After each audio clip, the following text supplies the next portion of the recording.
இப்போ நேற்றைய தினம் வந்து மோடி வந்து 3வது முறையாக பிரதமராக பதவியேற்றிருந்தார். அவருடைய அமைச்சரவை பற்றியும் சொல்லியிருந்தாங்க. ஆனால் அதில் ஒரு இஸ்லாமியர் கூட இல்லை. அதை நீங்கள் எப்படி சார் பார்க்குறீங்க? திமுகவும் ஒரு இஸ்லாமியர் கூட வாய்ப்பு கொடுக்கல, மோடியும் ஒரு இஸ்லாமியர் கூட வாய்ப்பு கொடுக்கல. அமித்ஷா அவர்கள் புதுக்கோட்டைக்கு இப்போ எலெக்ஷன் கேம்பெயினுக்காக வந்த பொழுது திமுக ஓடோடி போய் ரோடு போட்டு கொடுத்துச்சு.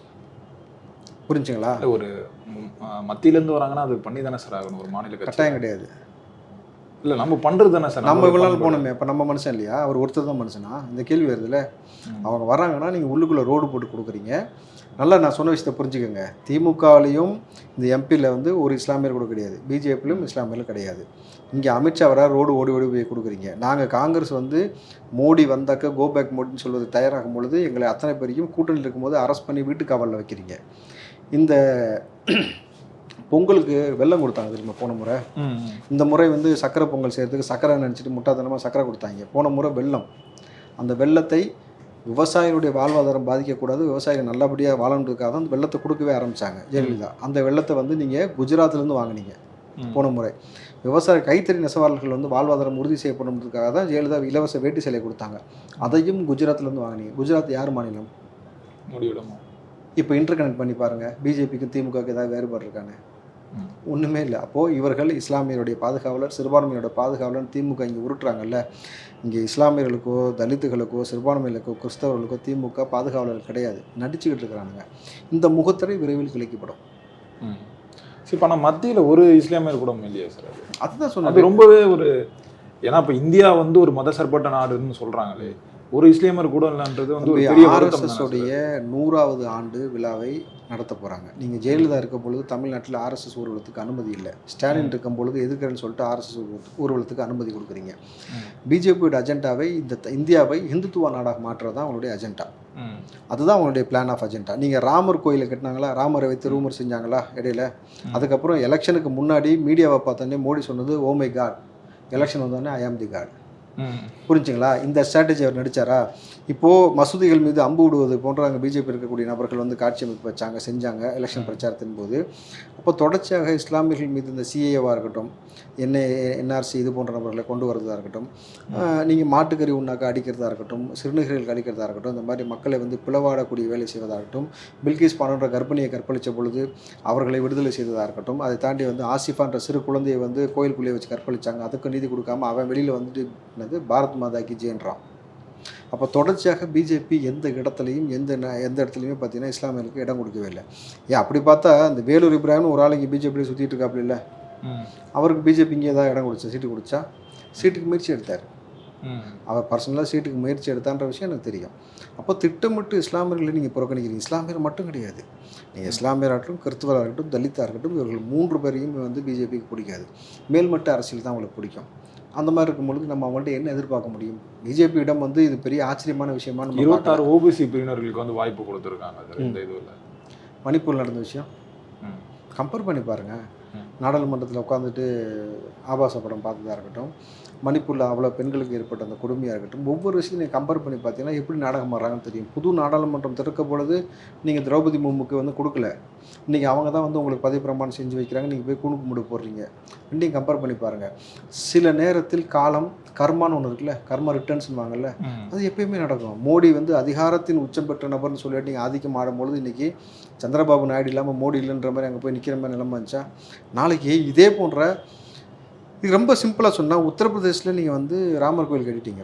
அந்த உத்தரப்பிரதேஷ் மாநிலத்தில் பிஜேபி தோத்துச்சு, படுதோல்வி. அது ராமர் கோயில் கட்டியிருக்காங்க பாருங்கள், பர்டிகுலராக அந்த பிளேஸ்லேயும் தோத்துச்சு. அப்போது மக்கள் இது விரும்பலன்னு உங்களுக்கு புரியுதா இல்லையா?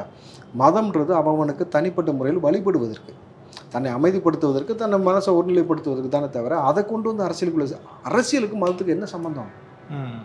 நீங்கள் அரசியலை மதத்து கூட ஒப்பிடக்கூடாது. நாங்கள் என்ன செஞ்சுருக்கோம், என்ன ஆட்சி முறை செஞ்சுருக்கோம், இதைத்தான் நீங்கள் பேசணுமே தவிர ராமர் கோயில். நீங்கள் இப்போ மறுபடியும் இப்போ சீதா புராணம் பாட ஆரம்பிச்சாங்க தெரியுமா உங்களுக்கு? இப்படி தான் போகும். அப்போது பிஜேபி இதை தாண்டி பெருசாக ஒன்றும் செய்ய போகுது கிடையாதுன்றது நமக்கு நல்லா தெரியும். ஆனால் இன்றைக்கி நல்ல வேலைக்கு கூட்டணி ஆட்சி, இந்த பக்கம் காங்கிரஸ் வலுவான 230 பேர் இருக்கிறாங்க. இண்டிவிஜுவலாக காங்கிரஸ் மட்டும் 100 நபர்கள் இருக்கும் பொழுது மக்கள் விரோத போக்கு செய்வதற்கு இடம் கிடையாது. ப. சிதம்பரம் சொன்ன விஷயம், இந்திய அரசியலமைப்பு சட்டத்தை 370 பக்கங்கள் மோடி திருத்தி வைத்திருக்கிறார். மறுபடியும் பெரும்பான்மை கிடைச்சி வந்துட்டார்னா இந்தியாவுக்குடைய வாழக்கூடிய மக்களுக்கு பேராபத்துன்னு. இது நடக்காமல் நல்லபடி தடுக்கப்பட்டிருக்கு. இப்போ மோடிட்டு நம்ம வேறு பெருசாக எதிர்பார்க்க முடியாது தம்பி. ஆனால் தமிழ்நாடு எத்தனை முறையானாலும் ராகுல் காந்தி சொன்னது போல் யூ நெவர் எவர், எப்போதும் தமிழ்நாட்டு மண்ணையோ தமிழ் மக்களையோ ஆள முடியாதுன்னு தான் இன்றைக்கி நிதர்சனமாக நடந்திருக்கு. இனி அதான் வருங்காலத்தில் தொடரும். சரி, இப்போ இந்த தமிழ்நாடு பாஜக பற்றி பேசுவோம் சார். அண்ணாமலைக்கு வந்து மத்திய அமைச்சராக சொல்லியிருந்தாங்க, ஆனால் கடைசியில் வந்து அது நிறைவேறவில்லை. அதுக்கு காரணம் வந்து தமிழிசைன்னு சொல்லப்படுது சார். அது உண்மைதானா? அது மத்திய அரசு கொடுக்காது, ஐ மீன் மத்திய அமைச்சர் பதவி கொடுக்காது தமிழ் காரணம் தமிழிசை கிடையாது. தமிழிசை மறுபடியும் அந்த இடத்தை கைப்பற்ற நினைக்கிறாருங்க. அப்படி இருக்கும் பொழுது இன்றைக்கி தமிழிசை ஒரு நேர்காணல் கொடுத்தாங்க பார்த்தீங்களா? அதில் வந்து பாஜகவில் ரவுடிகள் அதிகமாக இருக்காங்க அப்படின்ற மாதிரி சொன்னாங்க. கிளியராக சொன்னாங்க, பிஜேபியில் ரவுடிசம் அதிகமாக இருக்குது, குற்றவாளிகளை இணைச்சிருக்காங்க, எனக்கு அந்த விஷயத்தில் உடன்பாடு இல்லை, பிஜேபின்றது கிளியரான கட்சியாக இருக்கணும், அண்ணாமலை வந்த பிறகு இவ்வளோ விஷயம் நடந்திருக்குனாங்க. இந்த பக்கம் திமுக ஒரு அடி, நீ பரட்டன்லாம் ட்வீட்டு போகிறடா, பரட்டையாக இருந்தாலும் ஒரிஜினல் முடிடா அப்படின்னு அடித்தாங்க. ரெண்டாவது, அண்ணாமலை இங்கேருந்து கடத்திடணும், ரீப்ளேஸ் பண்ணிடணுன்றதுக்காக இருக்கும் பொழுது பிஜேபியிடம் சிபாரிசு செய்வாங்களா வேணான்னு சொல்லுவாங்களா? மத்திய அமைச்சராக கொடுத்து அண்ணாமலை இருந்து போயிடுவார், அப்போ நிம்மதியாக இருக்கலாம் தான் நினைப்பாங்க. அப்போ இவங்க தமிழிசை அது காரணம் கிடையாது. இங்கே வானதி உட்பட, வானதியாக இருக்கட்டும், தமிழிசையாக இருக்கட்டும், நயனா நாகேந்திரனாக இருக்கட்டும், எல்லாருமே அந்த இடத்திற்கு வரணும்னு நினைக்கிறாங்க. அண்ணாமலை இருந்தால் அந்த மாநில தலைவர் பதவிக்கு. அப்போ எல்லாருமே சொன்னது இவருக்கு மத்திய அமைச்சர் பதவி கொடுங்கன்ட்டு. இப்போ அடுத்த லிஸ்ட் ஒன்று ரெடி ஆகுது, மேபி அதில் வரலாம். அப்படி இல்லாட்டி மறுபடியும் அண்ணாமலை வந்து தமிழ்நாட்டுக்குள்ள இந்த எலி வந்து உள்ளே புந்து குறாயிர வேலையை செய்கிறதுக்கு மறுபடியும் மோடி இங்கே வச்சிருக்கலாம். அவரை மாநில தலைவராக வச்சுக்கிட்டு திமுகவுக்கு ஒரு தலைவலியாக மாற்றலாம், அதிமுகவுக்கு ஒரு தலைவலியாக மாற்றலாம். அதாவது திமுக என்ற ஒரு கட்சி இல்லாமல் அழிச்சு விடுவேன்றது மோடியோட சபதம், அதிமுக என்ற ஒரு கட்சி இல்லாமல் அழிச்சிடுவேன்றது அண்ணாமலையோட சபதம்.